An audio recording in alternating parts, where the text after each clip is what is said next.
Bonjour à toutes et tous. Bonjour Jonathan. Bienvenue sur ce nouveau webinaire. On a pensé que la situation actuelle était nécessaire, en tout cas il était nécessaire de faire ce webinaire et de vous tenir un petit peu informé de l'évolution de nos discussions et de la gestion de nos produits.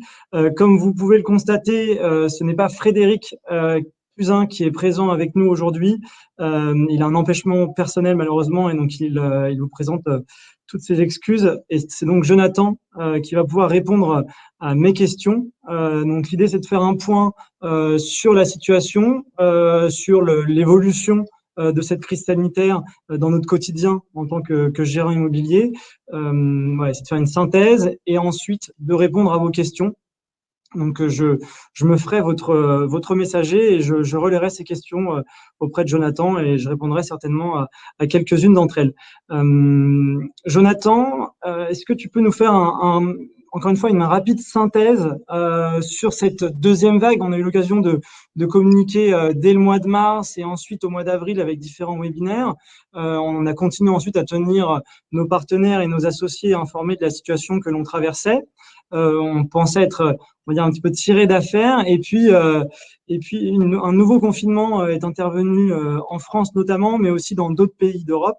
Donc, est-ce que tu peux faire le point par rapport aux demandes de report de loyer, l'impact sur les dividendes, voilà un petit peu la situation aujourd'hui.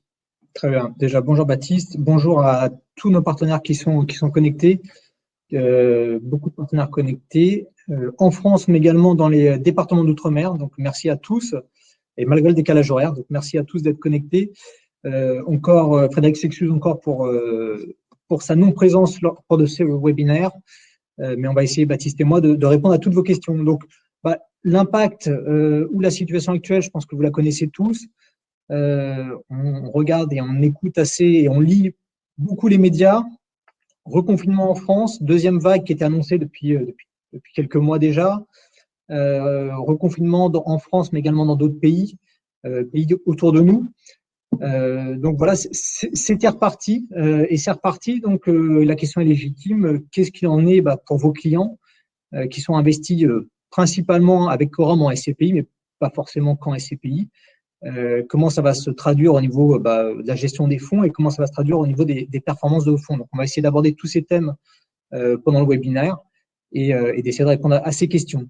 Donc, la première chose que vous savez encore tous, c'est que ce deuxième confinement a été assez brutal et assez rapide, mais qu'il a été, je pense que vous le savez aussi, qu'il a été quand même beaucoup moins suivi ou soutenu. C'est-à-dire qu'aujourd'hui, les entreprises, avec l'expérience du premier confinement, ont su s'adapter. Alors, les entreprises en général, les personnes sont en télétravail, mais beaucoup de personnes viennent au bureau aussi. Je parle d'une manière générale. On voit beaucoup plus de monde sur les routes. Les avions continuent de fonctionner, c'est-à-dire qu'on peut pas aller dans une région limitrophe en France. Par contre, on peut aller à l'étranger pour le travail. Donc, voilà, un confinement un peu plus soft par rapport à ce premier confinement. Voilà, donc des entreprises qui se sont majoritairement adaptées. Et puis, voilà, ce qui est un peu plus compliqué, on va aussi l'aborder, c'est peut-être des entreprises qui ont d'un côté su s'adapter et des entreprises qui ont subi la première vague et puis qui, à peine ressorties de cette première vague, resubissent la seconde. Donc là, une période économique un peu plus compliquée et pas mal de secteurs d'activité sont touchés, notamment certains commerces qui ne sont pas dits essentiels. Et là, je parle pour la France, certaines entreprises avec des activités particulières qui sont un peu plus touchées que les autres. Donc, on va essayer de faire le point avec Baptiste. Ok, et du coup, Jonathan, sur ce sujet-là, on avait fait le point en avril, en mai et en juin sur les demandes de suspension de loyer, les demandes de report, les demandes de négociation. On avait donné un chiffre avec Frédéric au mois d'avril de mémoire où on avait expliqué que la moitié de nos locataires nous avaient sollicité et pour une infime partie de cette moitié, nous avions mis en place certaines solutions avec des loyers mensuels notamment, avec des reports pour certains et voilà certaines discussions, certaines négociations. Donc je le rappelle, nous avons été sollicités par la moitié de nos locataires entre mi-mars et mi-mai globalement ou jusqu'à fin mai. Qu'en est-il là depuis octobre, depuis mi-octobre, fin octobre, disons? Alors, et même si on reprend l'histoire, quand ce premier confinement avait débuté, on avait dit qu'on pouvait potentiellement prendre une hypothèse très conservatrice et dire que 30% des loyers ne seraient pas payés. Au final, tu l'as dit, 50% des locataires nous ont fait des demandes, ce qui est énorme. Sur ces 50% de demandes, il y en a moins de 10% qui ont abouti à des choses. Et ce que l'on voit, si on veut comparer par rapport à ce deuxième confinement, c'est que dès le début du deuxième confinement, eh ben, on a eu les mêmes locataires très réactifs qui sont revenus nous voir. Et ça s'est exactement passé comme au premier confinement, dans une moindre mesure, puisque ce confinement est plus récent et beaucoup moins suivi. Et quand j'ai en tête un chiffre qui était de l'ordre de 8% de demandes à peu près de la part de nos locataires sur le premier, enfin, de demandes abouties sur le premier confinement, on est on est autour de 2% aujourd'hui sur ce deuxième confinement. Donc 2,5 fois moins qu'au premier confinement. Ok. Du coup, tu l'as dit tout à l'heure en introduction, mais est-ce que tu peux rappeler, peut-être pour les personnes qui sont présentes, le niveau des performances attendues, en tout cas le rendement espéré sur 2020? On va pas encore s'engager, en tout cas pas tout de suite sur 2021, mais pour illustrer justement ce bon encaissement des loyers, qu'est-ce qu'on attend en termes de performance sur nos 3 SCPI? Alors ça, c'est tu vas tout de suite au but, Baptiste. Je voulais juste rappeler peut-être les essentiels et les essentiels de la gestion et d'une SCPI. Déjà, on est sur du long terme. Et là, je vais reprendre une phrase de Frédéric Puzin qui dit, enfin, en immobilier, normalement, c'est emplacement, emplacement, emplacement. Et Frédéric dit souvent, c'est locataire, locataire, locataire. Et au travers de cette crise, on a vu que cet adage n'était pas complètement erroné. C'est que vous pouvez avoir le plus bel immeuble du monde, s'il n'y a pas de locataire, bah, vos clients ne toucheront pas de loyer. Et ce qu'on fait chez Corum depuis maintenant plus de 9 ans, c'est la première SCPI date de 2012, Corum Origine, c'est d'avoir des immeubles avec des locataires dedans, des locataires solides et avec des baux qui sont longs. Donc, si le locataire est solide financièrement et qu'il a un bail long, il va continuer à payer son loyer, ce qui va nous permettre de générer des dividendes pour vos clients. Donc, l'immobilier, c'est du long terme. L'autre point de notre gestion, c'est qu'il y a une grande diversification. Encore une fois, certains secteurs ont été très, très touchés par la crise. On est ravi aujourd'hui de ce choix de gestion qui a été de dire d'avoir une diversification de temps géographique. Donc, sur Corum Origine dans 13 pays, sur Corum XL dans 11 pays, et sur toute typologie d'actifs, donc d'actifs d'immeubles, sur toute typologie d'immeubles. Donc, c'est-à-dire que certaines activités sont certes touchées, mais la diversification fait qu'on est beaucoup moins touché que des secteurs qui sont très spécialisés. Ok, je me permets juste, je te coupe une seconde, juste pour rappeler aux 200 personnes qui sont connectées qu'on répondra aux questions à la suite de là, ces quelques échanges où on essaie de donner une synthèse et une image de ce qu'il en est, et on répondra aux questions du chat juste après. Pardon. Alors, oui, tout à fait. On va essayer peut-être de répondre à certaines questions avant qu'elles soient posées. Oui. Une autre partie de notre gestion qui est propre à Corum, c'est de dire que la gestion des locataires est faite en interne. Donc, de A jusqu'à Z, nous sommes au contact direct avec les locataires. Nous avons des bureaux en France, mais nous avons également des bureaux à l'étranger, au plus près des locataires. Et donc, ça joue un grand rôle dans la performance des fonds pour vos clients. Donc, être au contact du locataire, connaître, savoir quand le locataire va mal, ne pas avoir d'intermédiaire entre les deux. Toute cette transparence et ce contact direct fait qu'on peut anticiper bien plus les choses que si on avait délégué cette gestion à un tiers. Voilà, ça c'est vraiment très important. Et encore une fois, la SCPI, on est sur de l'immobilier, on est sur du long terme. Donc, vos clients attendent un rendement, donc un revenu. C'est le principe même de la SCPI. On rentre pas dans une SCPI pour faire un coup et dire j'achète et je revends dans 2 ans. Et on n'est pas dans une SCPI pour dire il y a une crise, donc je revends, ce qu'il ne faut jamais faire. Et c'est pour ça que les marchés financiers vont peut-être un peu plus mal, même s'ils vont mieux maintenant. C'est-à-dire, dès qu'on voit la crise se pointer, on revend. Et puis, on fait du trading. L'immobilier, on est sur du long terme et on est là pour passer les cycles. Okay. En termes de négociation, je reviens un petit peu là-dessus, sur les discussions qu'on a pu avoir au mois de mars. Donc, il y avait plusieurs types de discussions et de négociations qu'on a pu avoir avec nos locataires. Est-ce que c'est ceux qui avaient vraiment, qui nous avaient vraiment sollicité et qui avaient de réelles difficultés, est-ce que les mesures qui ont été prises en mars, avril, mai ont suffi? Ou est-ce que ce sont les mêmes qui reviennent aujourd'hui depuis fin octobre, début novembre, pour rediscuter encore des conditions financières des baux, par exemple? Et ben, en fait, alors, pour partie, ce sont les mêmes, ce que je disais juste avant. Et ce qui est plutôt, alors, j'aimerais bien vous citer des noms, mais je ne le ferai pas.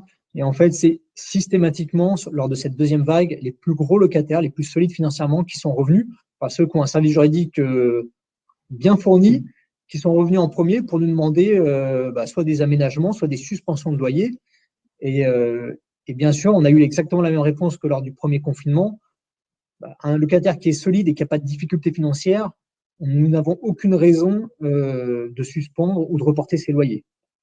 Par contre, donc il y a trois typologies de demandes, hein. Le gros qui est solide financièrement, le locataire qui est solide financièrement, qui fait une demande que l'on refuse. Ce qui se passe beaucoup aussi, ce sont des locataires qui, alors en SCPI, les locataires payent trimestriellement. Donc ils ont un bail et contractuellement, ils doivent nous payer le loyer trimestriellement. Ce qu'on a fait, on a essayé d'aménager les baux ou de faire une entorse au bail lors de son confinement. Et pour aider les locataires, c'est d'avoir un loyer mensuel. Donc ça permet aux locataires de ne pas sortir trop de trésorerie dès le début du trimestre et d'échelonner ça sur le trimestre. Donc ça a beaucoup aidé les locataires. Au niveau des revenus de la SCPI, ça ne change strictement rien. Donc ça, c'est une bonne chose. Et puis la dernière chose qui est plus négative pour la gestion, c'est des locataires qui ont vraiment une situation très compliquée financièrement. Et là, on va mettre un plan d'accompagnement avec eux, parce que l'idée, c'est plutôt d'accompagner les petits locataires, ou les locataires moins solides financièrement, parce que le pire serait que eux fondent les plombs, pour parler familièrement, et puis qu'on se mette en recherche de locataires dans un contexte Covid. Donc, on préfère accompagner ces petits locataires, potentiellement faire une baisse de loyer, mais avoir toujours un locataire dans l'immeuble qui paye un loyer. Certes, un peu réduit, mais il paye un loyer. Donc, c'est les trois types de demandes que nous avons principalement. Okay. Et du coup, la conclusion de ces échanges, tu vas pouvoir répondre à ma première question, qui était les perspectives. Quelles sont les perspectives de rendement, même si on a déjà commencé à communiquer dessus, parce qu'on a quand même une certaine visibilité. Nous sommes le 24 novembre. Quel est à peu près l'atterrissage pour nos trois SCPI en termes de rendement, parce que j'imagine que c'est une question qu'on va nous poser. Derrière, on nous posera également certainement la question de 2021, mais commençons par 2020 et à quoi peut-on s'attendre sur les trois SCPI? Alors, merci. C'est pas que je ne veux pas répondre, Baptiste. Je vais même élargir la question à notre autre activité qui est l'obligataire, comme ça je ferai d'une pierre deux coups. Sur nos trois fonds, donc Quorum Origine, notre première SCPI, qui a un objectif de 6%, qui a été tenu depuis 8 années et qui tiendra en 2020 pour la 9e année consécutive, un rendement supérieur à 6%. Donc pas un rendement de 6%, mais supérieur à 6%. Donc ça, c'est une très très bonne nouvelle, puisque Quorum Origine, c'est 2 milliards quand même de capitalisation. Et c'est quand même, je regardais le dernier bulletin trimestriel, c'est 36 millions d'euros de loyer encaissés sur le dernier trimestre. Donc voilà, c'est un gros bébé qu'il fonctionne bien et donc qui va servir à vos clients encore plus de 6% en 2020. Quorum XL lancé en 2017, donc la petite sœur qui grandit très très vite, puisqu'elle est autour de 950 millions de capitalisation, qui a un objectif de 5%, on l'oublie souvent. On a lancé Quorum XL avec un objectif de 5%, va terminer avec un rendement supérieur à 5,60, donc bien au-delà de l'objectif. Et Quorum et Eurion, qui est la dernière née, lancée cette année, et qui a un objectif de 4,5, je le rappelle, va terminer, alors là je ne sais pas si je peux le dire parce que c'est un peu indécent, mais va terminer avec un objectif supérieur au double de l'objectif. Donc je vous laisse calculer. Mais c'est toujours c'est ce qu'on a fait sur toutes nos SCPI au lancement, c'est qu'il y a un effet qui peut être très très positif au lancement d'une SCPI si on investit rapidement. Donc, un objectif, un rendement qui sera autour de 9%, voire plus, sur Orion. Ok, on a communiqué ces dernières semaines également sur une plus-value et j'anticipe un petit peu une question parce que je vois sur le chat une question relative pardon, à la logistique. On a distribué une plus-value sur Quorum Origin. Est-ce que tu peux revenir un petit peu là-dessus et du coup, ça va permettre de faire la transition sur nos perspectives et nos opportunités à l'investissement. Là, on parle de session, mais ça permet d'illustrer ensuite la stratégie à l'investissement.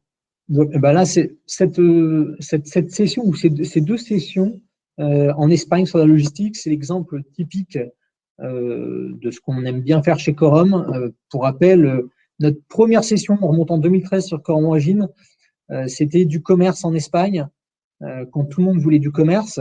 Et donc, on avait décidé de vendre un actif sur lequel on avait un TRI de 21% en 3 ans, donc une plus-value énorme. Là, sur cette session, c'est pareil. Tout le monde le sait, on parle beaucoup d'Amazon, bien qu'Amazon, il y a du Amazon bashing sur le net.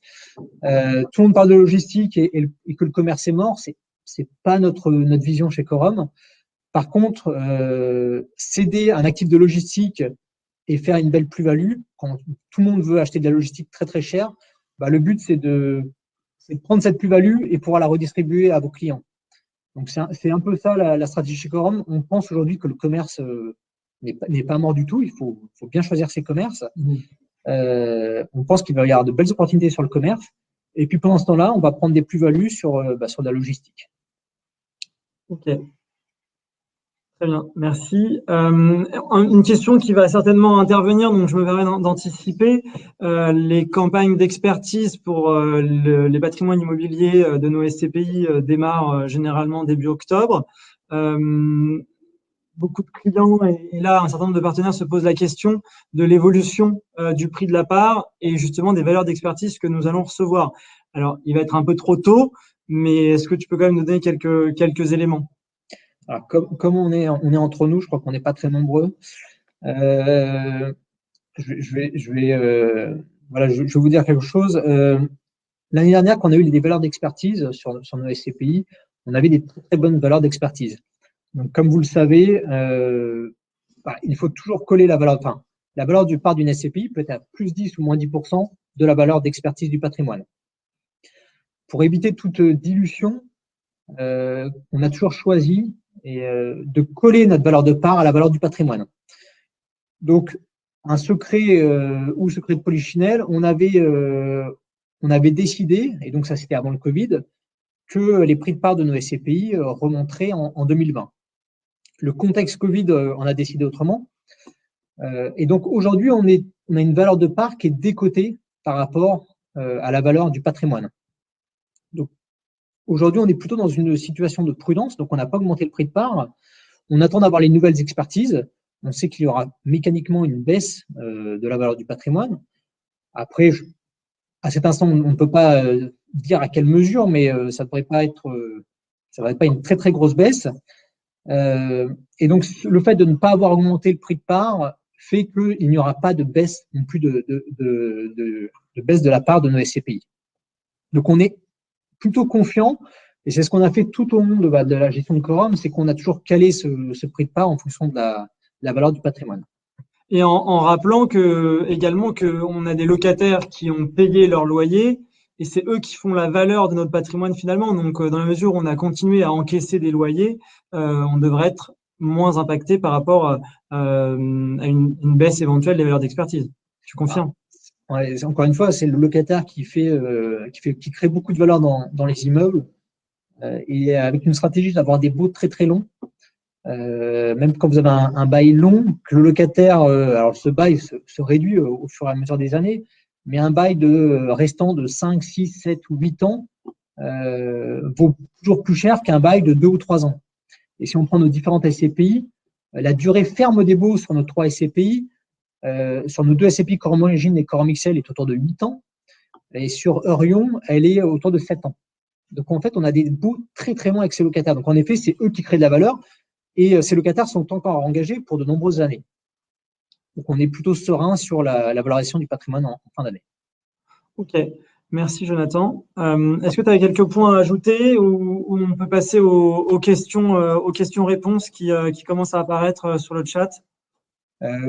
Tu m'as coupé sur la partie obligataire, mais si tu veux pas que j'en parle, j'en parlerai pas, Baptiste. Si, bien sûr, effectivement, tu avais commencé là-dessus. Donc, on a parlé des performances effectivement de nos SCPI. Qu'en est-il des fonds obligataires qu'on retrouve notamment dans Quorum Life? En fait, les SCPI et l'obligataire, on est sur deux supports d'investissement qui sont très liés à l'économie réelle. Donc, le but des fonds obligataires, c'était de voir si les entreprises auxquelles on avait prêté étaient capables de payer toujours un intérêt. Donc, elles sont toujours capables de payer un intérêt. Par contre, le marché obligataire est un peu plus relié au marché financier. Et donc, les valorisations de ces prêts ont été beaucoup plus fluctuantes pendant ce Covid.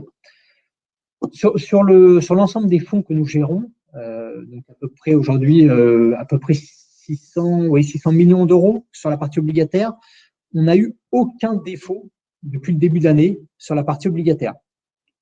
Donc voilà, c'est le principal. Après, sur les fonds obligataires, et encore une fois, ils sont un peu plus connectés au marché, donc les performances de l'année, pour la plupart des fonds sur le marché, sont en dessous de zéro. On attend la fin d'année, mais on devrait plutôt avoir des très bonnes nouvelles sur les performances de nos fonds obligataires qui devraient avoir tous des performances positives. Ok, très bien. Merci. Donc à présent, une question qui est revenue et sur laquelle on a eu déjà l'occasion de répondre, mais est-ce que tu peux revenir sur la communication des rendements que tu évoquais avec le 6%, le 5,60 et le rendement d'Orion, sur la façon dont on le communique, parce qu'il y a des questions sur le chat à ce sujet, et à quoi correspondent ces TDVM en l'occurrence? À quoi correspondent? Alors, en effet, le TDVM est un terme barbare qu'on appelait auparavant rendement. Le TDVM, cet agrégat, c'est simplement il est fait de deux choses. Il est fait des loyers que vos clients reçoivent et il est fait aussi des plus-values distribuées pendant l'année. Donc, on appelle loyer d'exploitation. Et puis, s'il y a des plus-values et qu'elles sont distribuées, ça rentre dans le TDVM. Okay. Donc, moi, je me permets juste du coup d'apporter la précision suivante, qui est de dire effectivement, ce sont bien les loyers qui sont encaissés par les SCPI, donc les loyers qui sont payés par les locataires de nos 3 SCPI. Donc ça, c'est le rendement de la SCPI. Et ensuite, compte tenu de notre spécificité et le fait d'investir dans des pays qui ne sont pas en France, donc dans des pays européens avec lesquels nous avons des conventions fiscales, oui, nous payons un impôt à la source dans chaque pays de situation, dans chaque pays où se situent des immeubles. Ensuite, la fiscalité, elle est personnelle, elle est propre à chaque associé. Mais nous, on fait en sorte d'acheter des immeubles dans des pays qui ont des conventions fiscales avec la France afin d'éviter une éventuelle double imposition. Et c'est pour cette raison qu'il y a certains pays dans lesquels nous n'avons pas investi parce que il y avait très clairement une double imposition et on les a écartés pour cette raison-là. Donc voilà, donc c'est bien les loyers encaissés par la SCPI.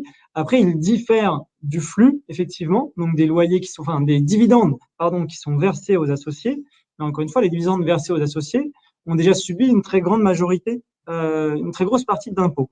Donc voilà, je revenais juste sur ce point parce que c'était une question qui revenait à plusieurs reprises dans le chat. Avec une particularité, c'est comme, en fait, pour comparer un investissement financier, alors les questions vont trop vite sur le chat, j'arrive pas à y répondre. Je vais faire le relais. En fait, comme tout investissement financier, ce que l'on peut comparer, c'est une performance brute de fiscalité. Une performance brute de fiscalité, puisque la fiscalité, en effet, tu l'as dit, elle est propre à chaque porteur. Une entreprise à l'IS ne va pas être imposée de la même façon qu'un particulier. Et que ce particulier, suivant ses caractéristiques, va être imposé différemment d'un autre particulier. Donc, on communique toujours sur un brut de fiscalité. Ok, très bien. Du coup, pour enchaîner avec les autres questions, et puisque l'heure tourne, tu as dit tout à l'heure que dans certains cas, on avait refusé de différer certains loyers. Et la question que l'on a d'un de nos partenaires, c'est de dire, mais est-ce que ça va pas provoquer finalement un risque de vacances plus important en disant, vous devez absolument payer votre loyer, ça va mettre le locataire en difficulté pour au final ne plus avoir de loyer du tout. C'est une très très bonne question. Il faut lorsqu'on est un peu dur, et c'est notre métier, on le fait avec des locataires qui sont joueurs. Encore une fois, lorsqu'on refuse de mettre des mesures en place, c'est que le locataire a tous les moyens financiers pour payer son loyer. Et encore une fois, j'aimerais bien vous citer des noms que vous connaissez tous, mais c'est pas votre petit commerçant du coin de la rue qui a des vrais problèmes qui va nous solliciter sur un report de loyer ou une suspension de loyer. Ce sont des multinationales, pour la plupart, qui sont très, très solides financièrement. Donc, nous n'avons aucune, et qui ont des beaux long termes. Donc, nous n'avons aucune intention de céder à ces négociations-là. Ok, très bien. Un autre choix, une autre question, pardon, à laquelle on avait commencé à répondre en disant qu'on était aujourd'hui plutôt vendeur, en tout cas qu'on avait vendu des immeubles de logistique en Espagne. Il y a une question sur le chat qui est posée par un Antoine. Est-ce qu'il y a un choix chez nous d'arbitrer plutôt justement vers des locataires qui sont, qui occupent des entrepôts? Ou est-ce que on va toujours investir sur les bureaux et commerces? Tu avais commencé à y répondre, mais on peut revenir un peu sur ce point parce que les entrepôts sont très à la mode. Est-ce que c'est l'Eldorado aujourd'hui? C'est peut-être l'Eldorado pour certains. Ce qu'on a toujours considéré chez Quorum, c'est que l'Eldorado ne peut pas se payer très cher. Et donc, on refuse les appels d'offres dans lesquels c'est le mieux-disant qui remporte l'immeuble, parce que qu'on ne peut pas faire une bonne affaire sur un appel d'offres. On est toujours à la recherche d'opportunités. Je peux te citer deux opportunités, Baptiste. Le deuxième immeuble qu'on a acheté sur Orion, avec un locataire qui est un peu connu, qui est Google, où là, on avait commencé les négociations juste avant le Covid, le premier confinement. Pendant le premier confinement, on a continué les négociations, on a réussi à faire baisser le prix avec un locataire qui est Google en plein Dublin. Donc voilà, ça c'est une vraie opportunité. Des opportunités, il y en a une autre que j'ai en tête, c'est sur Excel. C'est une négociation avec Tesla. Donc Tesla qui a le vent en poupe en ce moment, qui fait énormément de développement, qui est très très implanté dans les Nordiques.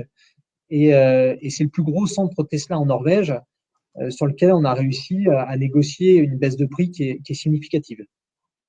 Donc, on ne cherche pas, en fait, encore une fois, on est très diversifié, on ne fait pas d'habitation, on ne fait pas de logement d'habitation, mais on peut aller aujourd'hui sur toutes les classes d'immeubles. Tout dépend du prix, tout dépend du locataire. Donc, on peut encore aller sur de la logistique, et on en fait toujours, mais on peut aller sur du bureau, sur du commerce. Au même titre qu'on pourrait aller sur de l'hôtellerie, alors que c'est un secteur qui est extrêmement décrié depuis plusieurs mois. Mais on serait ravis d'aller sur l'hôtellerie avec un opérateur solide rapidement, si on trouve des belles opportunités. Très bien, donc ça répond à un certain nombre de questions. Alors, il y a un sujet qui a fait couler beaucoup d'encre dans toute la presse d'ailleurs.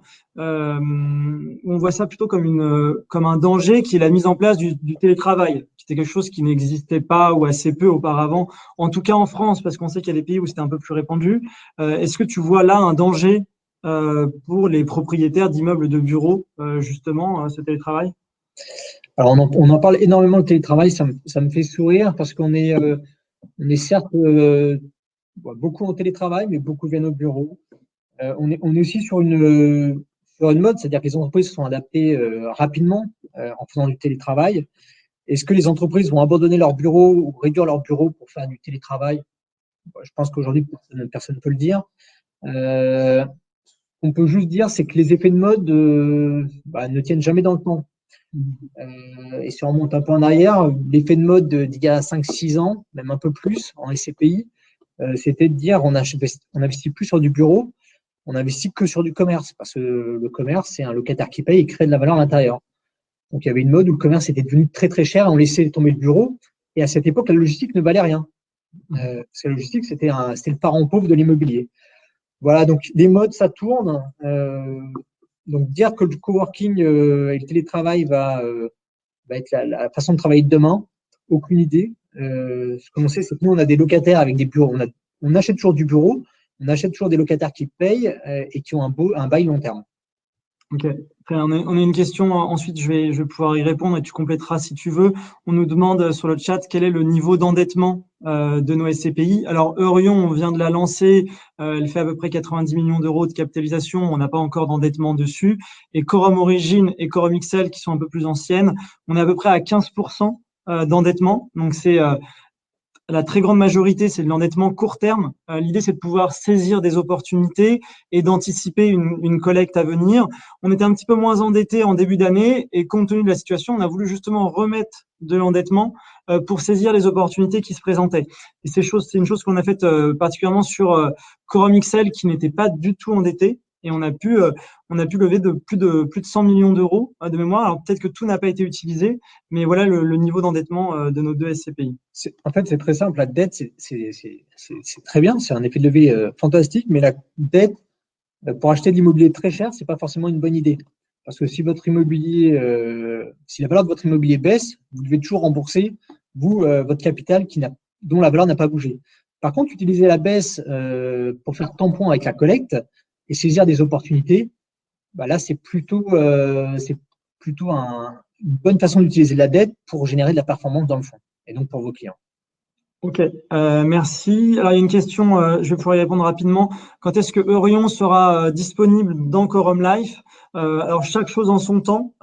Eurion sera disponible dans Quorum Life. À quel horizon? J'ai pas de certitude pour le moment, mais on attend en fait d'avoir une certaine taille parce que vous le savez, dans l'assurance vie, c'est l'assureur qui a cette obligation de liquidité. Eurion aujourd'hui a un démarrage formidable avec plus de 90 millions d'euros de capitalisation en l'espace de quelques mois. Mais l'idée, c'est d'avoir un patrimoine assez diversifié, un grand nombre d'associés pour qu'il y ait aucun problème de liquidité comme nous en avons aujourd'hui. Nous n'avons aucun problème sur Quorum Origine et Quorum XL en termes de liquidité. Donc j'attends, si tu veux compléter, n'hésite pas, mais je pense qu'on est sur la même longueur d'onde sur ce sujet. C'était parfait. Tu as parlé de Life, et c'est vrai que j'ai pas du tout parlé de Quorum Life, qui est la compagnie qui s'est lancée pendant notre compagnie qui s'est lancée pendant le premier confinement. Déjà, merci pour votre soutien en tant que partenaire d'avoir lancé avec nous cette compagnie.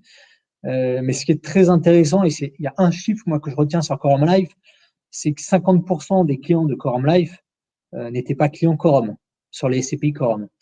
Donc c'est bien qu'on peut toucher une autre cible de clientèle qui n'était pas forcément appétente à la SCPI en direct et qu'on peut la toucher dans Live.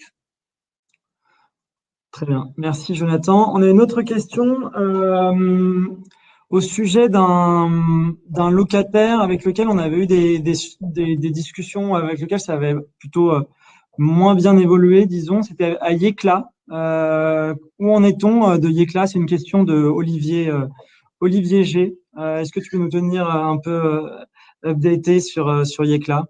Eh ben, Yécla, donc on est toujours en procédure, donc c'est toujours en cours de résolution. Donc Yécla, donc on n'a plus de loyer de. Est-ce que tu peux rappeler un petit peu rappelle un peu le contexte, dans quel pays ça se situe et puis. Alors Yécla, c'est un actif qui était en Espagne, de logistique ou industriel, un immeuble industriel sur lequel on avait, pour refaire l'histoire rapidement, sur lequel on avait une garantie du locataire qu'il rachète l'immeuble au même prix dans 10 ans. Donc en fait, c'est comme une obligation. C'est un sell and leaseback. C'est un sell and leaseback, mais alors c'est le terme technique, Baptiste, mais oui, on est entre nous. Mais c'est surtout que le locataire avait obligation de racheter l'immeuble. Et ce locataire n'était autre que, enfin, les garanties de ce locataire, et ce locataire n'était autre que la deuxième plus grosse fortune d'Espagne. Donc des garanties très très solides. Okay. Là, il y a un petit désaccord parce qu'il ne joue pas le jeu. Donc on est maintenant plus sur une bataille juridique et judiciaire qui suit son cours. Mais il n'y a pas de raison que ça se finisse mal sur cet actif. Et c'est le jeu, en fait, c'est le jeu sur un patrimoine immobilier. Vous ne pouvez pas avoir que des succès. Par contre, quand il y a des choses qui vont mal, il faut être transparent. Et puis deux, il faut comprendre et puis essayer de résoudre ces sujets-là. Ok, très bien. Merci Jonathan. Je parcours les questions également. Est-ce qu'on va continuer, c'est une question qui est revenue, est-ce qu'on va continuer à limiter la collecte de Quorum Origine en 2021, comme on a pu le faire depuis 4 ans, depuis 2016, on limite la collecte de cette SCPI. Est-ce qu'on va rester sur cette tendance en 2021? C'est une bonne question. À cet instant, je ne sais pas encore. La seule chose La seule chose que je remarque, c'est qu'on a limité, donc depuis 2016, hein, ça fait pour la 4e année consécutive, on limite la collecte. Pour la 9e année consécutive, on a une performance à 6%, donc supérieur à l'objectif. J'ai pas souvenir d'avoir de connaître d'autres fonds qui peuvent prétendre à la même performance sur la durée. Donc, si on peut ouvrir la collecte, on le fera, mais à cet instant, et depuis toujours, c'est la performance qui prime. C'est la performance qui primera. Donc, si on peut maintenir le 6% en ouvrant la collecte, on le fera. Si il faut maîtriser la collecte et limiter la collecte pour maintenir le 6%, on maîtrisera la collecte. Ok, parfait. J'ai un certain Bruno Z qui revient sur l'endettement de nos SCPI, donc Quorum Origine et Quorum XL. Il nous demande quel type d'endettement, est-ce que c'est à taux fixe et quelle est la durée de ces lignes de crédit? J'étais sur le Bruno Z et je cherchais. Non, je suis désolé. Tu l'as trouvé? Oui, je l'ai trouvé, oui. Non, mais en fait, je suis revenu en arrière sur le Olivier. Ok. Non, mais du coup, voilà, est-ce que tu peux nous donner un peu plus d'éléments sur le type de dette qu'on a pu utiliser ou qu'on est en train d'utiliser justement?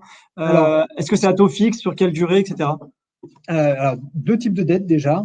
Une dette court terme, comme tu le disais, et une dette moyen terme. Alors, on rentre vraiment dans la technique. Une dette moyen terme, mais qui est capée sur la durée du bail. C'est-à-dire qu'on ne prend pas de risque au-delà du bail. Ça, c'est déjà très important. Donc, ce qui se passe rarement en immobilier, puisqu'on est plutôt sur la dette long terme, là, on est court et moyen terme. On est sur des taux fixes, parce que le but, c'est pas forcément de prendre de risques sur ces dettes, surtout en ce moment quand les taux étaient relativement bas. Donc, taux fixe. Et sur les durées, sur le court terme, ça peut être considéré comme un crédit revolving que l'on tire suivant les besoins. Et sur la dette moyen terme, je vous l'ai dit, la durée des baux en moyenne est de l'ordre de 7, 8, 9 ans. Donc, on a de la dette moyen terme qui est sur ces durées-là. Ok, très bien, merci. Je reprends. Alors, on a dépassé un petit peu, mais on essaie de répondre à un maximum de questions. Est-ce qu'il est prévu de fermer la collecte sur Quorum XL? Non, effectivement. Alors ça, je vais peut-être y répondre. On avait décidé fin 2019 de limiter la collecte sur Quorum XL, ou en tout cas d'essayer de la cadencer. Parce que pour nous, le timing de la collecte était très important. Ça permettait de maîtriser, on va dire, la performance, en tout cas de maîtriser le timing de nos investissements. Et il s'avère que historiquement, on réalise une grande partie de nos acquisitions sur le dernier trimestre de l'année, et qu'en 2018 notamment, on avait beaucoup collecté en début d'année. Donc en 2019, on avait beaucoup collecté en début d'année. Donc l'idée, c'était de limiter la collecte de Quorum XL en début d'année, parce que les investissements se faisaient un petit peu plus tard dans l'année. Le contexte Covid étant là, des opportunités se sont présentées et nous avons pu ne plus limiter du tout la collecte sur Quorum XL avec de nouvelles opportunités. On a continué d'investir au Royaume-Uni, on a continué d'investir en Pologne. On espère concrétiser une opération au Canada dans les semaines à venir, même si rien n'est signé. Donc voilà pour répondre à la question sur Quorum XL. On me demande également si on va pouvoir souscrire. Alors c'est un autre, on n'est plus tellement sur la gestion, mais si on va pouvoir souscrire avec le plan d'épargne immobilier en démembrement. Alors aujourd'hui, ce n'est pas prévu, pas parce qu'on ne sait pas le faire, c'est simplement qu'aujourd'hui, l'usufruit, il n'est pas acheté par un institutionnel ou 2 institutionnels chez Quorum, ce sont vous et vos clients qui achetez l'usufruit. Donc si on commence à faire donc des PUI, des plans d'épargne immobilier en démembrement, on va avoir des fractions de parts et ça risque d'être assez compliqué à gérer et ça peut générer aussi un peu d'insatisfaction. Et ça, c'est parce qu'on a fait le choix, et Jonathan pourra peut-être confirmer, on a fait le choix depuis le début, depuis 2012, de ne pas vendre l'usufruit de nos SCPI, même s'il nous est réclamé tous les ans par un certain nombre d'investisseurs. On n'a pas fait le choix de le distribuer à 1 ou 2 institutionnels, mais de le laisser à nos partenaires, conseillers en gestion de patrimoine, ainsi qu'à leurs clients. Voilà, donc c'est facile pourtant. Ça serait bien plus facile de le laisser à un. Ça serait effectivement bien plus facile. Mais voilà, c'est pas comme ça qu'on conçoit la chose, et je crois que vos clients sont ravis d'avoir parfois de l'usufruit quand il y en a. On a un Louis-Marie, et ça va être, je pense, une des dernières questions. Louis-Marie C, qui nous dit que nos SCPI peuvent être en concurrence à l'acquisition. Je vais te laisser répondre parce que voilà, reprendre un petit peu les stratégies de chacune. et illustrer le fait que déjà, il n'y aura pas de coacquisition où on va pas avoir un immeuble qui sera acheté par Quorum Origine, Quorum XL et Orion. Ça, il n'en est pas question. Et peut-être revenir un petit peu sur la raison pour laquelle, justement, il n'y aura pas de coacquisition. Alors, ça fait plusieurs questions. Ouais. La stratégie, vous la connaissez, je crois, tous. Hein. Quorum Origine est opportuniste juste sur la zone euro, avec un objectif de rendement de 6. Donc, pour distribuer du 6, il faut mécaniquement que l'on achète à plus de 6%.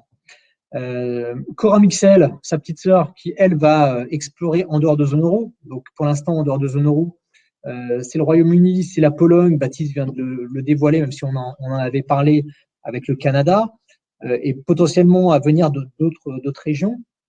Et Orion, c'est, encore une fois, elle n'est pas concurrente ni d'origine ni d'XL. Orion, c'est la petite, on va dire, la petite pépite, parce qu'on voyait encore une fois passer tellement de très très beaux dossiers dessinés à Origine, mais malheureusement qui ne permettaient pas d'offrir un rendement de 6%. Donc ces dossiers, qu'est-ce qu'on en faisait? On les mettait à la poubelle. Et on s'est dit que ces dossiers, en fait, pouvaient être dans une très très belle SCPI qui offrait moins de rendement, mais qui offrait des très très beaux immeubles. Et c'est le cas avec Google à Dublin. C'est une très très belle acquisition que l'on n'aurait pas pu faire dans Quorum Origine. Après, pas de co-investissement, ça c'est aussi, on évite tous les conflits d'intérêts chez Quorum. Co-investissement, alors co-investissement avec d'autres sociétés de gestion, jamais. Et co-investissement même dans nos véhicules, jamais, puisque le but d'une SCPI, c'est d'avoir la meilleure performance. Si une SCPI, un jour, pour une raison ou une autre, doit vendre un bout de l'actif, parce que vous êtes copropriétaire, le but, c'est de le revendre le plus cher possible. Et dès lors que vous êtes copropriétaire, déjà, vous allez intéresser beaucoup moins de monde.